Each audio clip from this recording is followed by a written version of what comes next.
ഞങ്ങൾ വള്ളത്തിൽ കയറി ഇക്കരെയുള്ള ബോട്ട് ക്ലബ്ബിൽ എത്തിയിട്ടുണ്ട്. ഈ കാണുന്ന നമ്മൾ ബോട്ട് ക്ലബ്ബ്.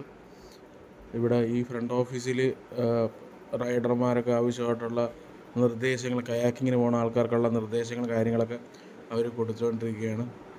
നല്ല ഇതിൻ്റെ കൂടെ തന്നെ ചെമ്മീൻ കെട്ടും പിന്നെ കരിമീൻ കൃഷിയെല്ലാം ഉണ്ട്. ഇത് നല്ല രസമാണ്. പിന്നെ അവർ കണ്ട ഓലപ്പേര് അല്ലേ, അത് അവരെ റെസ്റ്റോറൻ്റാണ്. പിന്നെ അതിൻ്റെ മുകൾ ഭാഗമെല്ലാം ഓടാണ് ഇട്ടത്. നല്ല തണുപ്പാണ്. ഈ ഫാനൊക്കെ ഇട്ട് ഇങ്ങനെ ഇവിടെ വന്ന് ഇരുന്ന് സമയം പോകണം അറിയില്ല സത്യം പറഞ്ഞാൽ. അവിടെ ബോട്ടിലും വെള്ളത്തിലൊന്നും പോയില്ലെങ്കിൽ തന്നെ അവിടെ വന്നിരുന്ന് ഹട്ടി ഇരിക്കുമ്പോൾ തന്നെ നമുക്ക് ഒരു റീഫ്രഷ്മെൻറ്റ് മോഡാണ്. നമ്മൾ യാത്രകൾ പോകണത് പലപ്പോഴും നമ്മൾ ടെൻഷൻ മാറ്റാനല്ലേ.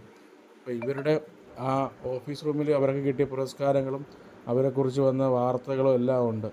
അപ്പം അവരെ ബോട്ട് ക്ലബിനെ കുറിച്ചുള്ളതും പിന്നെ വിജയ് ദേവര കൊണ്ട് ഇവിടെ ഷൂട്ടിങ്ങിന് വന്നപ്പോൾ എടുത്ത എൻ്റെ ക്ലബിൻ്റെ ആളുമായിട്ട് എടുത്ത ഫോട്ടോ, പിന്നെ അതേ കണക്കുള്ള അവർക്ക് കിട്ടിയ പുരസ്കാരങ്ങൾ, അതൊക്കെയാണ് നമ്മൾ ഈ കാണുന്നത്. അപ്പം നമ്മൾ പലർക്കും അറിയത്തില്ല ഇവിടെ എങ്ങനെയൊക്കെ ഉണ്ടെന്ന്. ഈ അടുത്ത പ്രദേശത്തുള്ള പലരും ഇതിനെക്കുറിച്ചൊന്നും തിരക്കുന്നുമില്ല. അവിടെ എന്തൊക്കെ നടക്കുന്നതെന്ന് മാത്രമേ ഉള്ളൂ. പക്ഷേ ഇത്രയും മനോഹരമായ പരിപാടിയാണ് കുറച്ച് ആൾക്കാർ എത്തുന്നുണ്ട്. ഇതാണ് കൈതോട് വഴിയാണ് ഇവർ ബോട്ടൊക്കെ രാത്രി കയറ്റിയിടുകയും കയാക്കിങ് ഇവിടെ നിന്നൊക്കെയാണ് സ്റ്റാർട്ട് ചെയ്യുന്നത്. അത് മാത്രമല്ല ഇവിടെ ഈ സ്ഥലം വളരെ മനോഹരമായിട്ട് തന്നെ ഒരുക്കിയിട്ടുണ്ട്. അതിന് വേണ്ടുന്ന വെളിയിലുള്ള ചെയറായാലും പിന്നെ നല്ല പഴയ അക്കേഷ്യ മരം കണ്ട അവിടെ നിൽക്കുന്നതൊക്കെ.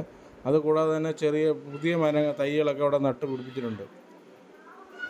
എന്തായാലും ഒരു നല്ല എന്താ പറയുന്നത്, നല്ല ഒരു പ്രകൃതി രമണീയമായ കാഴ്ചകളും അവരുടെ ഡിസൈനും ഒക്കെയാണ്. ഇവിടെ ലൈഫ് ജാക്കറ്റുകളൊക്കെ ഈ സൈഡിലൊക്കെ ഉണക്കായിട്ടുണ്ട്. ഓരോ റൈഡ് കഴിഞ്ഞ് വരുമ്പോഴത്തേക്കും അത് നനയുമല്ലോ, അപ്പോൾ അത് അവർ ഉണക്കായിട്ടൊക്കെയാണ്.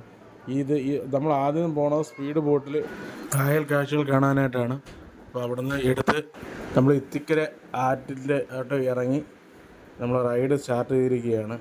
ഇപ്പോൾ തന്നെ നമുക്ക് കാണുമ്പോൾ നല്ല മനോഹരമായ കാഴ്ചയാണ് ഇവിടെ നിന്ന് തന്നെ ഉള്ളത്. ഇനി മുന്നോട്ട് പോകുന്നതോളം വരുന്ന ദേശാടന പക്ഷികളും അങ്ങനെ ഒരുവിധ പക്ഷി വിഭാഗങ്ങളും വൈവിധ്യങ്ങളും ഒക്കെ ഉണ്ടെന്നാണ് നമ്മളെ ഇവിടുത്തെ ഗൈഡ് കൂടിയായ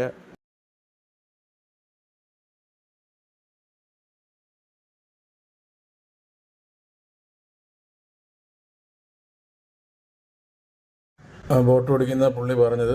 നമ്മളിപ്പം ഇത്തിക്കര ആറ്റിലൂടെ മുന്നോട്ട് പൊയ്ക്കൊണ്ടിരിക്കുകയാണ്. അപ്പം നമുക്ക് ആ ഇടത് സൈഡിലും വലത് സൈഡിലും അവിടുത്തെ തുരുത്തുകളൊക്കെ കാണാൻ പറ്റുന്നുണ്ട്. അപ്പോൾ നമ്മൾ ഈ വലത് സൈഡിൽ കാണുന്നതാണ് ചെമ്മീൻ കെട്ടല്ല, കരിമീൻ കൃഷി. അപ്പം ഇവരൊക്കെ കരിമീൻ കൃഷിക്കും ഒക്കെ അംഗീകാരങ്ങൾ കിട്ടിയതൊക്കെ എൻ്റെയൊക്കെ ഫോട്ടോകളും സർട്ടിഫിക്കറ്റുകളൊക്കെ നമ്മൾ ആ ഫ്രണ്ട് ഓഫീസിൽ മുന്നേ കണ്ടതായിരുന്നു.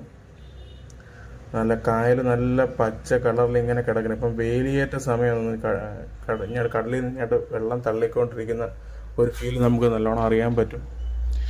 ബോട്ട് അത്യാവശ്യം സ്പീഡിലാണ് പൊയ്ക്കൊണ്ടിരിക്കുന്നത്. ഇതൊരു പോലീസിൻ്റെ കയ്യിൽ നിന്ന് വാങ്ങിച്ച ബോട്ടാണെന്നാണ് പറയുന്നത്. അവർ കുറച്ചുകൂടെ ഉപയോഗിച്ചതിന് ശേഷം അത് ലേലം ചെയ്യുമ്പോൾ അവരുടെ കയ്യിൽ നിന്ന് വാങ്ങിച്ച ബോട്ടെന്നാണ് അവിടെ നിന്ന് അക്വാഹവനിൽ നിന്ന് നമുക്ക് അറിയാൻ കഴിഞ്ഞത്.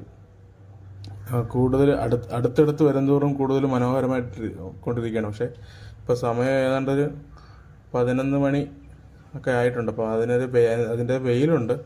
പക്ഷേ നമ്മളത് രാവിലെ ഒരു 7 മണിക്ക് 6:30 7 മണി അല്ലെങ്കിൽ ഒരു 9 മണിക്ക് മുന്നേയൊക്കെയാണെങ്കിൽ നമുക്കിത് കുറച്ചുകൂടെയൊക്കെ മനോഹരമായിരിക്കും. ഈ കാഴ്ചകളൊക്കെ തന്നെ നല്ല സ്പീഡിലാണ് പോയിക്കൊണ്ടിരിക്കുന്നത്. അപ്പോൾ ഇതിനകത്ത് നമുക്കിവിടെ ഈ സൈഡിലൊക്കെ മരങ്ങൾ മീൻസ് തെങ്ങുകൾ എല്ലാം നിൽക്കുന്നുണ്ട്. അപ്പോൾ നമ്മൾ അടുത്ത് വന്ന് കണ്ടൽക്കാടിനെ അടുത്തുകൊണ്ടിരിക്കുകയാണ്.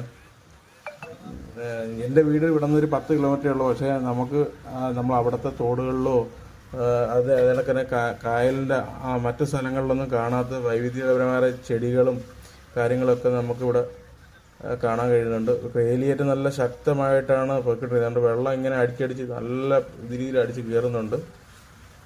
നമുക്ക് അങ്ങോട്ട് പോകുമ്പോഴത്തേക്ക് ഒരുപാട് ദേശാടന പക്ഷികളും അത് മാത്രമല്ല ഇവിടെ മാത്രം കാണുന്ന കൊക്ക് ടൈപ്പുള്ള പക്ഷികളൊക്കെ കാണാൻ കഴിയുമെന്നൊക്കെയാണ് പുള്ളി പറയുന്നത്.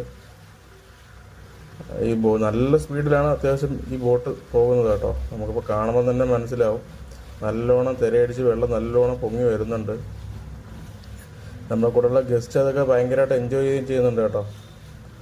നമ്മൾ ഫ്രണ്ടിൽ കാണുന്ന ഒരു ചെറിയ തുരുത്താണ്. അതുകൂടാതെ ഈ കായലിൻ്റെ നടുവത്ത് ഒരു ക്ഷേത്രമുണ്ട്. ആ ക്ഷേത്രത്തിൽ മാസത്തിലൊരിക്കൽ മാത്രമാണ് വിളക്ക് കത്തിപ്പ് ഉള്ളതെന്നാണ് പറയുന്നത്. നമ്മൾ അതിനോട് അടുത്തുകൊണ്ടിരിക്കുകയാണ്. ഇത് ക്ഷേത്രമല്ല, ഇത് വേറെ തുരുത്താണ്. തുരുത്തിനോട് നമ്മൾ കൂടുതൽ അടുത്തടുത്ത് വന്നുകൊണ്ടിരിക്കുകയാണ്. ഇപ്പം സംഭവം ഇത് ചെറിയ ലാഗുണ്ട്. അതിന് ഈ ബോട്ട് കിടന്നിങ്ങനെ വെട്ടുന്നതുകൊണ്ടാണ് ആ വിഷ്വൽസിന് ചെറിയൊരു വിറയിൽ അനുഭവപ്പെടുന്നത്. നമ്മളൊരു തുരുത്തിനോട് അടുത്തടുത്ത് വന്നുകൊണ്ടിരിക്കുകയാണ് കേട്ടോ. തുരുത്തിൽ നമുക്ക് ഇറങ്ങാൻ കഴിയത്തില്ല, കാരണം അവിടെ ഒരുപാട് ഇഴജന്തുക്കൾ ശല്യം ഉള്ളതുകൊണ്ട് നമുക്ക് ഈ തുരുത്തിലൊന്നും ഇറങ്ങാൻ കഴിയത്തില്ല. നമ്മൾ ഇവിടെ നിന്ന് വെളിയിൽ നിന്ന് കണ്ട് ഇങ്ങനെ പോകുകയെന്നാണ്. പിന്നെ ആ ബോട്ട് ഓടിക്കുന്ന പുള്ളിയിൽ പറഞ്ഞതെന്ന് പറഞ്ഞാൽ ഇത് മനുഷ്യനിർമ്മിതമായ കണ്ടൽക്കാടാണെന്നാണ് പുള്ളി പറയുന്നത്. അതായത് വർഷങ്ങൾക്ക് മുന്നേ തന്നെ ഈ പ്രദേശത്ത് ടൂറിസത്തിന് വേണ്ടിയുള്ള നിക്ഷേപങ്ങൾ തുടങ്ങിയിരുന്നാണ് നമുക്ക് മനസ്സിലാക്കാൻ കഴിയുന്നത്. അപ്പോൾ ഇതിനെക്കുറിച്ചൊക്കെ വിശദമായിട്ട് തന്നെ നമ്മൾ ആ ബോട്ട് ഓടിക്കാനായിട്ട് പറയുന്നുണ്ട്. നമ്മളിപ്പം ഈ ഇടത് സൈഡ് നമുക്ക് ശ്രദ്ധിച്ചാൽ അറിയാം, കുറച്ച് കുറ്റികൾ കാണുന്നുണ്ട്. അപ്പോൾ ഇത് പാട്ടക്കായലിൻ്റെ ഭാഗമാണ്.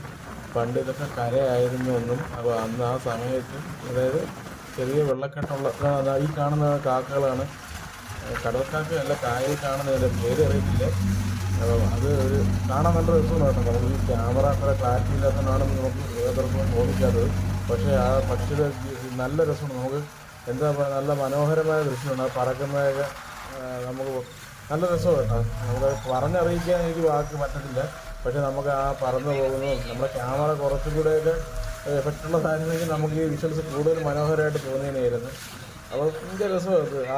അപ്പോൾ നമ്മളിത് കണ്ടിട്ടില്ലാത്തൊരു തരം പക്ഷികളാണത്. കായലിൽ മാത്രമേ ഉള്ളതായിരിക്കും, കായലിൽ ഉപ്പ് നിറഞ്ഞ പ്രദേശങ്ങളിലുള്ളതായിരിക്കും. അതുകൊണ്ടൊക്കെ നമ്മൾ വെളിയിൽ കാണാറുണ്ട്. ഈ കാണുന്ന മരക്കുറ്റികളെ കുറിച്ചാണ് പറഞ്ഞത്. ഈ മരക്കുറ്റികൾ ഓരോരോ പ്രൈവറ്റ് വ്യക്തികളുടെ തെറ്റിയേക്ക് സർക്കാർ പാട്ടത്തിന് കൊടുത്തതായിരുന്നു. അതിൻ്റെ അതിർത്തികളാണ് ആ കുറ്റികളൊക്കെയാണ് പറയുന്നത്. അതിൽ എത്രത്തോളം വിശ്വസനീയമാണെന്ന് എനിക്കറിയത്തില്ല. നിങ്ങൾക്ക് ഇതിനെക്കുറിച്ച് അറിയാമെങ്കിൽ നിങ്ങൾക്ക് കമൻറ്റ് ചെയ്യാം. അപ്പോൾ നമുക്ക് അറിയാൻ പറ്റുമല്ലോ. നമ്മൾ പാട്ടക്കായലിൽ നിന്ന് നമ്മൾ വലത്തോട്ട് തിരിഞ്ഞ് ഈ കുട്ടികളുടെ ഇടയിൽ കൂടെ വലത്തോട്ട് തിരിഞ്ഞ് നമ്മൾ കണ്ടൽക്കാടിലോട്ട് കയറാൻ പോവുകയാണ്. അപ്പം ഈ കാണുന്നതിന് കണ്ടൽക്കാടിൻ്റെ മനോഹരമായ ദൃശ്യം. അപ്പം നമ്മുടെ ഗൈഡ് പറയുന്നത്, ഫോണൊന്ന് ചരിച്ച് പിടിച്ചോളി, നല്ല കിട്ടായിട്ട് കാണാൻ പറ്റും. ഈ നമ്മളെ ഗൈഡ് പറഞ്ഞതെന്ന് പറഞ്ഞാൽ ഇത് മനുഷ്യനിർമ്മിതമാണ് എന്നാണ് പറയുന്നത്. ഇതിൻ്റെ ഡീറ്റെയിലുകൾ